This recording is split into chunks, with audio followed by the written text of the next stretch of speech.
자, 여러분 어느덧 이 고난의 주간도 이렇게 반이 훌쩍 넘어버렸습니다. 여러분 혹시 이제 그 로버트 실러 목사라고 하는 분 아세요? 이제 미국인 크리스탈 처치라고 하는 쪽에 이제 목양을 했는데요. 말하자면 이제 한때 이제 교회 성장의 모델이기도 했습니다. 지금은 이제 파산을 하고 이 교회가 지금 이제 사라졌는데요. 한때 이제 교회 성장학을 가르치기 위해서 이제 한국에 와서 이 세미나 가운데 했던 말이 기억나요. 이 죄에 대해서 많이 설교하지 마세요.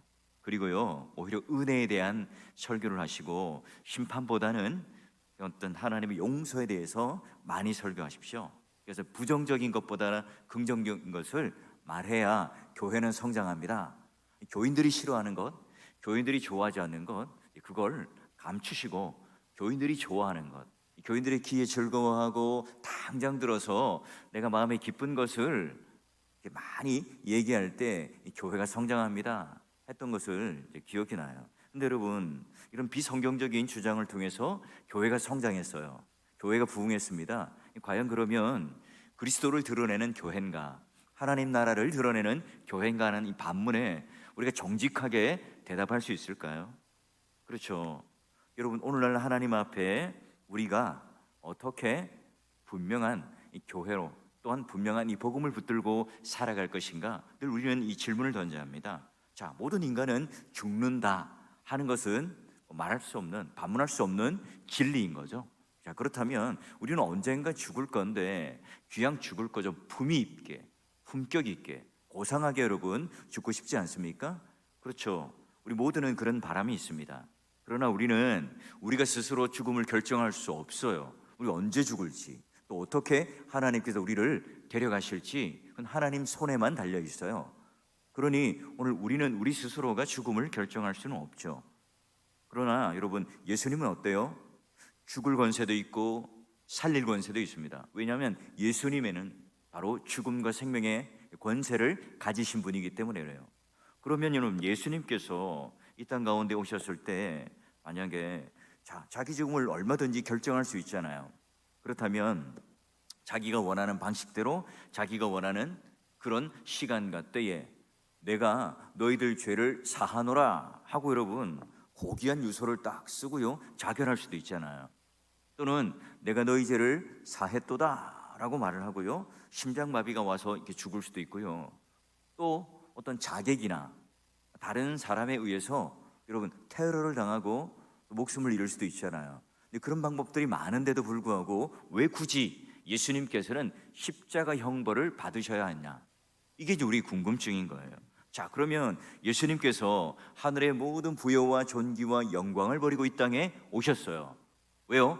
우리를 위해서, 우리의 죄를 속하여 주시고 우리의 구원을 위해서 이 땅에 오셨습니다. 자, 그러면 굳이 왜 사람들이 생각하기에 비참하고 잔혹하고 수치스러운 이 십자가 형벌을 지셔야 하는가?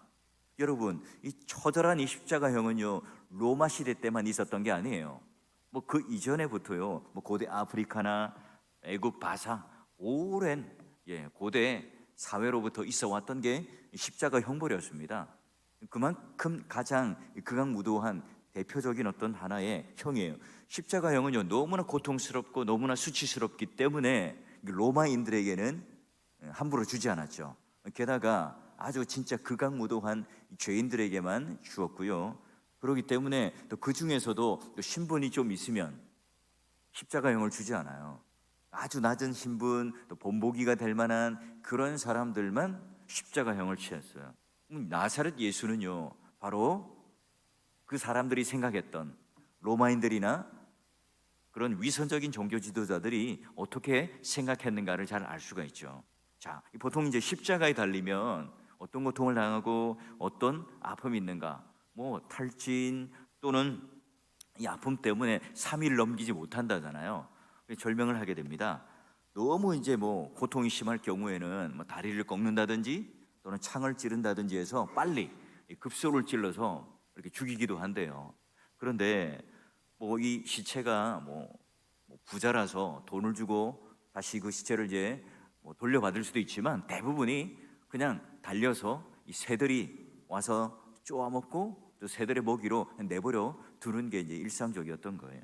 자, 그러면 예수님께서는 이제 3일 동안 계신 게 아니잖아요. 오전 9시에 처형을 당하셔서 오후 3시에 운명하셨어요.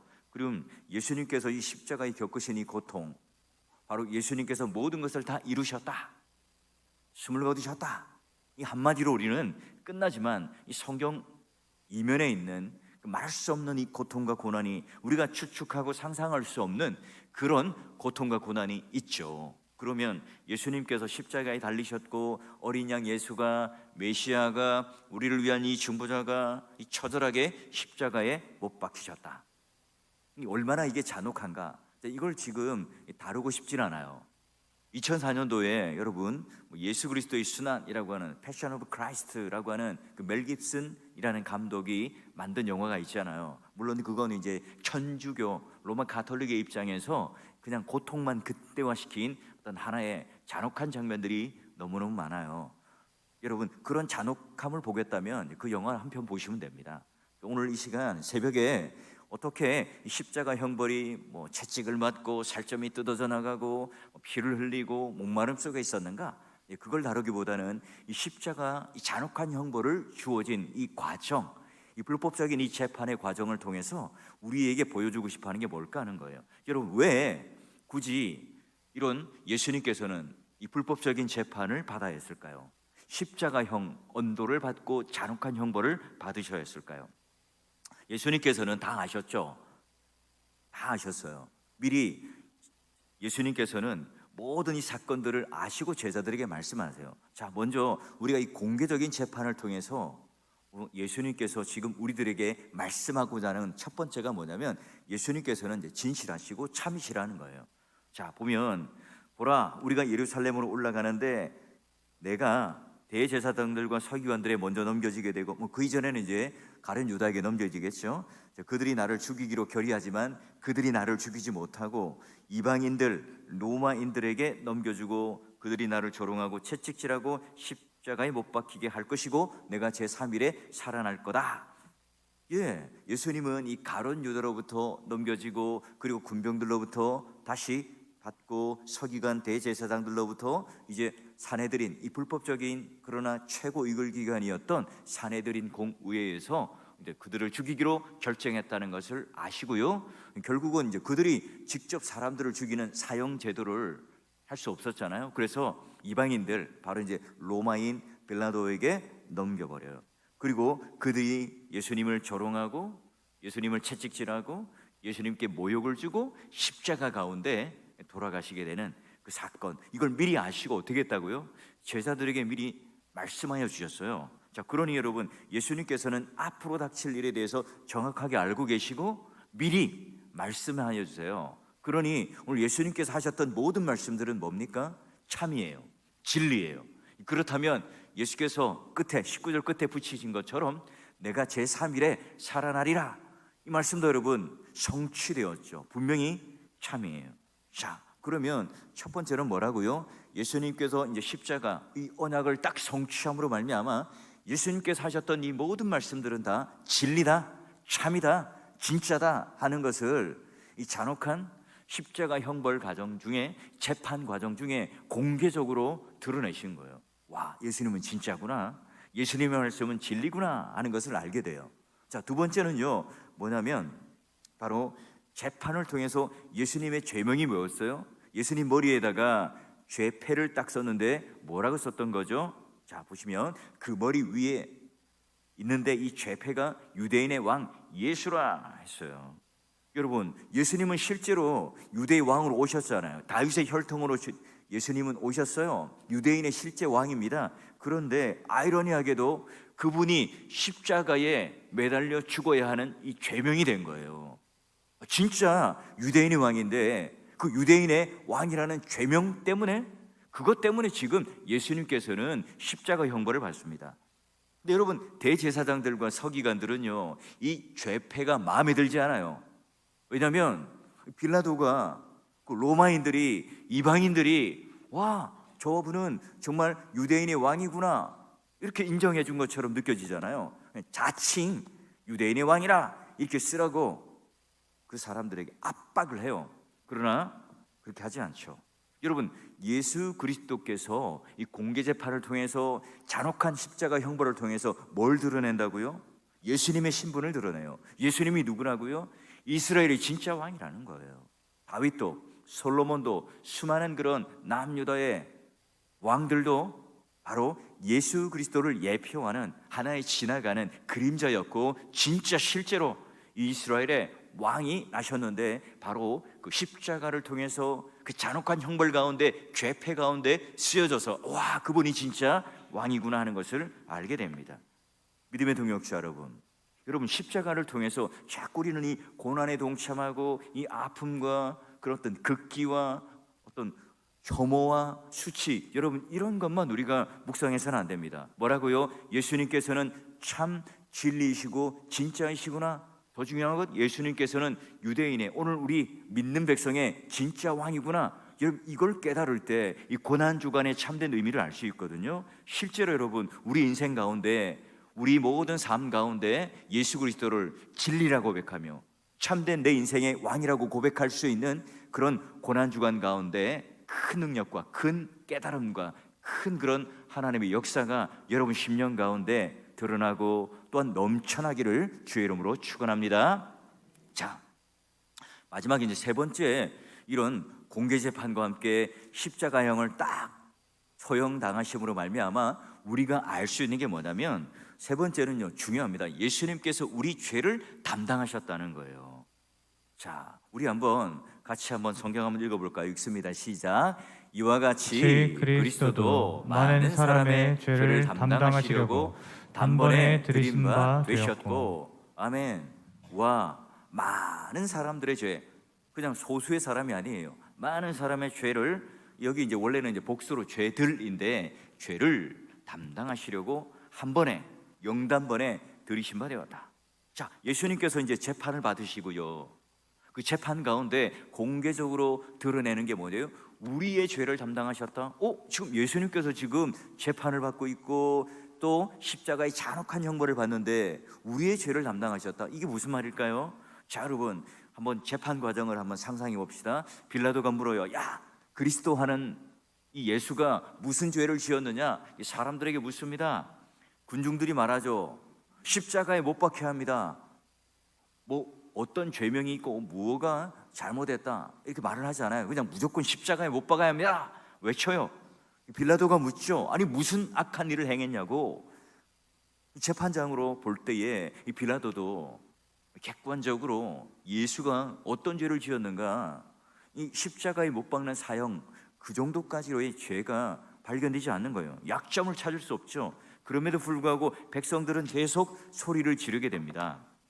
군중들은 또 말하죠. 십자가에 못 박혀야 합니다. 십자가에 못 박아라.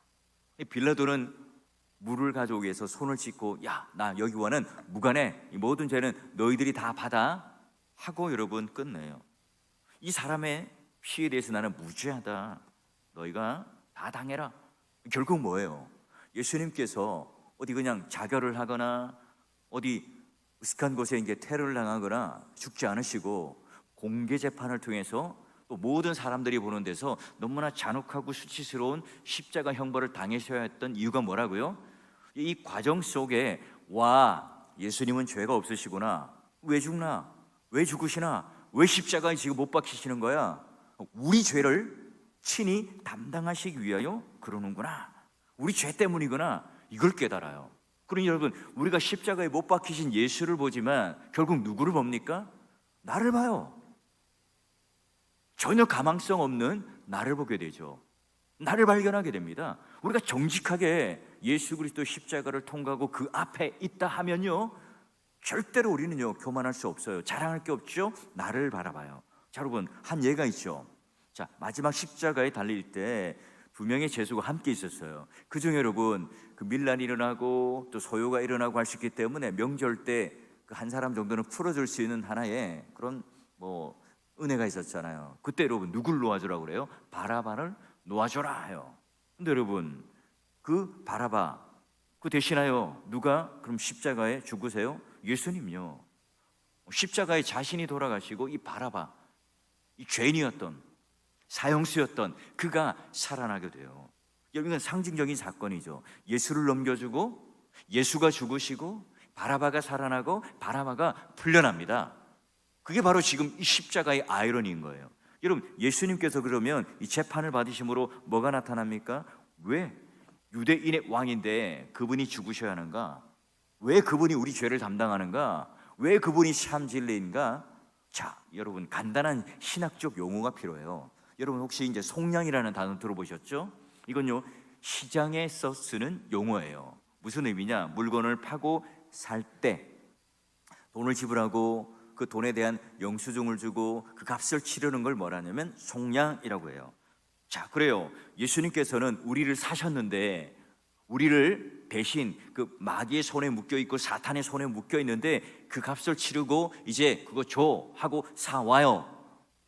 대신하여 속하고 또 대속하고 속량하는데 그 값어치가 얼마입니까? 예수님의 피, 예수님의 죽음이에요. 여러분, 한 사람 한 사람 그 가격을 매기면 얼마일까요? 여러분, 바로 예수님의 값이죠. 이거는 예수님 짤이라고 하는 이 표현을 누군가는 쓰더라고요. 우리 모두는 다 여러분, 우리가 볼 때는 뭐 천하고 귀하고 돈 많고 연약하고 아프고 잘 나가고 이런 구분들이 있지만 하나님 눈으로 볼 때는 다 누굽니까? 예수님의 핏값으로 주고 사신 예수님 짤이들이에요. 그러게 여러분, 우리 성도 한 사람 한 사람은 너무나 귀하고 너무나 소중한 거예요. 자, 그러면 오늘 예수님께서 우리 죄를 담당하심으로 말미암아 뭘 했다고요? 속량이라는 단어를 하나 기억하시고, 두 번째는 뭘 기억합니까? 칭의라고 하는 것을 기억하셔야 돼요. 칭의는 이 법정적인 용어입니다. 법정에서 쓰는 용어예요. 그러니 예수님께서 십자가의 죽으심으로 말미암아 우리 가운데 또 하나 이제 용어를, 신학적인 이 구원의 선물을 주셨는데 바로 칭의입니다. 죄가 있죠. 있어요. 분명히 우리는 사형받아야 할, 그런 언도받아야 할 죄인님들입니다. 그런데 이 법정에 가서 누군가 내 대신 그 죄를 담당해주고 속해줘요. 그러므로 말미암아 여전히 우리가 죄가 있지만 너 죄 없게 하겠다, 칭의, 사면을 해주는 거예요.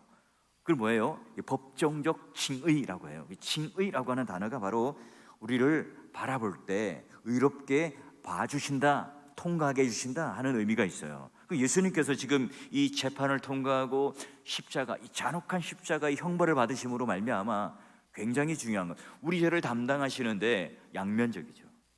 속량, 사시고 완전히 풀어주시고, 또한 그것으로 끝나는 게 아니라 칭의라고 하는 것으로 의의 옷을 입혀주시는 것, 그게 바로 오늘 예수님께서 이 잔혹한 형벌을 받으셔야만 했던 이유예요. 그럼 왜 하필이면 로마인들에게, 왜 하필이면 십자가, 왜 하필이면 그들의 시기심을 통해서 이와 같은 십자가 형벌을 받는가? 이 십자가 형벌이라고 하는 것은, 이 재판이라고 하는 것은 우연히 된 게 아니구나.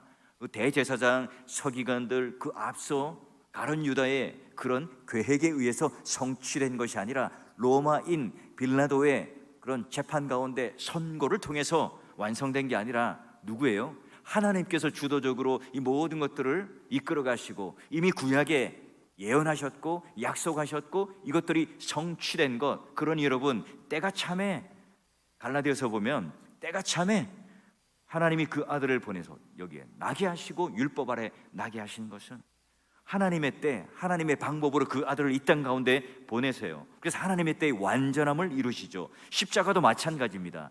예수님께서 이 지신 것, 재판 때문도 아니고 빌라도가 사형 언도를 내리고 십자가 형을 그들이 내림으로 말미암아 된 게 아니라 사람들의 시기, 미움, 질투, 배신, 자기네들끼리 똘똘 뭉쳤죠.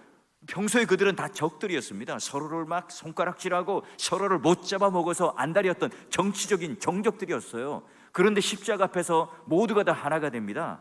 그리고 사람들 보기에는 예수님께서 수동적으로 끌려가고 매맞고 능욕당하고 모든 그 인생 가운데 가장 수치스러운 자리로 가는 것처럼, 끌려가는 것처럼 보여요. 그런데 사실 이 모든 것이 다 뭐예요? 하나님의 계획이었고, 그리고 그 때가 되면 하나님께서 성취하신 일이에요. 그게 뭐예요? 바로 오늘 우리가 읽었던 본문이었던 이사야 53장 7절에서부터 9절까지예요. 한번 볼까요? 그가 곤욕을 당하여도 괴로울 때에도 그의 입을 열지 아니었으며 침묵하신 거예요. 얼마든지 여러분 변론할 수 있지만, 얼마든지 내가 자기를 위하여 내가 무엇이 죄가 없는지를 말할 수 있지만 본인이 말 안 합니다. 마치 도수장으로 끌려가는 어린 양과 털 깎는 자 앞에서 잠잠한 양같이 그 입을 열지 않아요. 그리고 곤욕과 신문을 당하고 끌려가지만 그 세대 중에 누가 생각하기를 그가 살아있는 자들의 땅에서 끊어지 마땅히 형벌받은 누구 때문에요? 내 백성들의 허물 때문이라. 그는 로마 군병들과 함께 강포를 행하지 않습니다. 오히려 칼을 꺼내어서 말고의 귀를 자른, 종의 귀를 자른 베드로를 야단치시죠. 그리고 그 입에는요 거짓이었고 진리였고 참이었고 진실하신 분이었어요. 그리고 무덤, 그 악인들과 함께 있었지만 사망의 권세를 깨고 무덤을 열고 그리고 부활하셔서 부자와 함께 있었던 이 사건을 지금 이 십자가를 통해서 완성된 이 모습을 미리 이사야에 예언되어 있던 거예요. 모든 것이 다 하나님께서 주도적으로 끌어가신 거고, 예수님께서는 이 모든 것들을 다 알고 계세요. 그리고 처음부터 계획된 것이었고, 그리고 제자들에게 미리 말을 했고, 수많은 선지자들을 통해서 이와 같이 내가 어떻게 십자가를 지게 될 거고, 어떻게 내가 너희들에게 구원의 선물을 베풀어 줄 것인가를 이미 말씀하셨죠. 끝까지 예수님께서는 하나님 뜻을 순종한 사건이 뭐예요? 십자가였습니다. 자, 여러분, 우리가 이 불의한 재판을 받고 십자가형을 받음으로 말미암아 뭘 한다고요? 다시 한번 정리해 보면, 첫 번째는 예수님께서 이 모든 사건을 알고 계셨고 이 모든 계획을 알고 계셨어요. 구약에 있는 모든 선지자들이 지금 내가 이 십자가를 지는 이 사건을 지시하고 말하고 예언했다는 것을 알아요. 그러기에 예수님께서 지금 이 땅 가운데, 공생의 가운데 하셨던 모든 말씀들이 다 진리예요. 그가 살아난다는 것, 3일 만에 부활한다는 것, 그리고 하나님 보좌 우편에 계시고 이제 다시 재림주로 오신다는 이 사실조차도 모두가 다 진리예요. 뭘 통해서 한다고요? 십자가를 통해서 할 수 있어요. 그 재판을 통해서 할 수 있죠. 두 번째는 이 죄명이 바로 유대인의 왕이라, 우리에게 인생의 진짜 왕이 되시는 그분이 바로 예수 그리스도고 우리의 구주라는 사실에 우리는 감격스럽고, 이 세상의 불완전한 왕, 대통령, 이걸 보면 우리가 한숨을 쉴 수밖에 없지만, 그러나 우리의 모든 인생의 진짜 왕이신 그분이 나의 구주라는 사실로 우리는 위로를 받습니다. 내 인생의 주인과 내 인생의 그 왕권을 주님께 내어드리는 일, 우리가 십자가를 알고 십자가를 통과하면 그 왕의 보좌에 내가 앉아 있지 않습니다. 내가 왕이 되지 않아요. 그분을 바로 왕으로 모시고 왕권을 내어드리죠. 그 세 번째로, 그분은 죄가 없으세요. 그러나 그분은 우리의 죄를 담당하시죠. 그로 인해서 우리가 속량이라는 걸 통해서 얼마나 고귀한 존재인지를, 얼마나 대단한 존재인지를 내가 알죠. 그리고 나서 내가 칭의의 옷을 입는다. 그러게 여러분, 우리 예수 믿는 사람들이 왜 자존감이 높아야 할까요? 예수 믿는 사람들이 왜 우리가 정체성에 대하여 고귀한 값을 매길 수 있어야 될까요? 왜 우리는 성도들끼리 서로 혐오하거나 성도들에 향하여 그런 낮추는 말을 하거나 하지 말아야 될까요? 성도 한 사람 한 사람은요, 내 눈에 보기에는 만족이 되지 않고 내 눈에 보기에는 나보다 낮은 사람처럼 보이지만 아닙니다. 하나님 보시기에는 모두가 다 예수님 핏값을 주고 산 고귀한 그런 하나님의 자녀라는 것을 우리는 깨달아야 되겠죠. 믿음의 동역자 여러분, 그러기에 내가 어떤 존재였는가를 깨달아요. 내가 죄인이었고 내가 바로 바라마였구나. 근데 내가 어떻게 용서를 받았지? 내가 어떻게 이 사형수에서 내가 풀려날 수 있었을까? 내가 어떻게 하나님의 공의와 사랑을 만족시킬 수 있을까? 여러분, 이게 십자가를 통해서 깨달아집니다. 그러니 이 십자가의 은혜라고 하는 것, 그냥 잔혹한 형벌 가운데 그냥 고난에만 동참하는 그런 시간이 고난주간에 된다면, 우리는 계속 자꾸 그런 고난에만 묵상하게 된다면 그 이상의 신앙으로 나아가지 못해요. 그러니 십자가를 만난다는 것, 바로 오늘 하나님께서 우리에게 베풀어 주신 그 이면에 주님께서 십자가에 돌아가심으로 말미암아 주고자 했던 그 구원의 선물이 무엇인지를 더 풍성하게, 더 깊게 깨달아지는 거죠. 내가 그런 용서를 받았으니 내가 남을 향하여 그런 용서할 수 있는 힘이 어디로부터 생길까요? 내 스스로 그런 인격으로 가능하나요? 의지와 결단으로 가능해요? 십자가를 통과한 사람만이 가능하죠. 그래, 내가 억만겁의 죄를 지었지만 용서받았어. 그러면 내 형제, 내 이웃을 향하여 그 용서할 수 있는 힘이 바로 십자가로부터 흘러나온 이 보혈의 피를 경험한 사람만이, 그 용서와 사랑을 경험한 사람만이 가능한 일이겠죠. 예수님을 본 자가 하나님을 본 자입니다. 예수를 만나야 하나님을 만난 자겠죠. 이 십자가를 경험하기 위해서 우리가 늘 언제나 겸손하게 이 마음의 중심 가운데 십자가를 딱 두고 마음에 새기며, 오늘 우리 머리, 우리 의지, 우리 생각, 우리 이성으로, 이론으로만 생각하는 게 아니라 십자가를 실제로 여러분 만나고, 또한 우리가 경험하는 걸 통해서 하나님에 대한 이 구원의 사건이 더욱더 깊어지는, 더욱더 넓어지는 그런 신앙 가운데 있을 때 우리 신앙은요, 연수를 더해갈수록 더 깊은 맛이 나고, 또 세월이 흘러갈수록 더 여러분 넓은 의미를 깨달아서 음미해서요, 우리가 참 나이가 들어갈수록 신앙생활을 오래 할수록 형식화되거나 또는 틀에 짜여진 낡아지는 그런 신앙이 아니라 늘 새로워지는, 우리의 속사람이 늘 새로워지고 늘 유연하고, 또한 이해의 폭이 넓고, 오늘 하나님께서 우리에게 주신 이 구원의 선물을 나만 딱 간직하는 것이 아니라 자꾸 사람들에게 나누어 주고 싶은 그런 마음들이 자연스럽게 생기는 그런 은혜가 우리 가운데 임하게 될 거예요. 여러분, 우리 모두가 그런 십자가 사랑, 십자가 놀라운 은혜, 우리가 보았던 오늘 세 가지를 잘 붙잡으시고요, 그런 은혜가 여러분 심령 가운데, 여러분 가정 가운데, 여러분 신앙생활하는 그 가운데 풍성하게 넘쳐나기를 주의 이름으로 간절히 축원합니다.